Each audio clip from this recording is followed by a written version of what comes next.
today we are enjoying the one of the premium buffets in the town. Mother's day উপলক্ষে চলে এসেছিলাম new town বিশ্ব বাংলার সামনেই রেস্টুরেন্টটায়। লোকেশনটা একটু পরে বলছি। যদি কলকাতার মধ্যে ওয়ান অফ দ্য প্রিমিয়াম বা বুফের খোঁজ চাও, this should be in your list. Starting from wide range of starters, but this tawa fish just blew my mind. তারপর ছিল পাস্তা, বেকড কলিফ্লাওয়ার, লাসাগনা, আর মেন কোর্সে নিয়েছিলাম নুডলস, বিরিয়ানি, চিকেন কষা। আর দিদা বুফের খাবে না বলে নিয়েছিল আলাকাটে থেকে বাটার নান আর চিলি ফিশ। ওয়াইড লাগছে তাই না?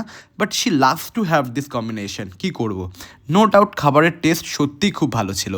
সব শেষে they have a wide spread of desserts from where I have tried their gulab jamun, sandesh, red velvet cake আর ক্যারামেল কাস্টার্ডটা জাস্ট ফ্যান্টাস্টিক লেগেছে খেতে। আরও ভালো লাগলো যখন যাদের জন্য গেছি তাদের খুব ভালো লেগেছে। This is Kahwa at Fairfield by Marriott. আর অ্যাজ ইট ইজ, যদি ব্লগটা ভালো লেগে থাকে লাইক, কমেন্ট, শেয়ার করে দিও। দেখা হচ্ছে নতুন একটা ব্লগে।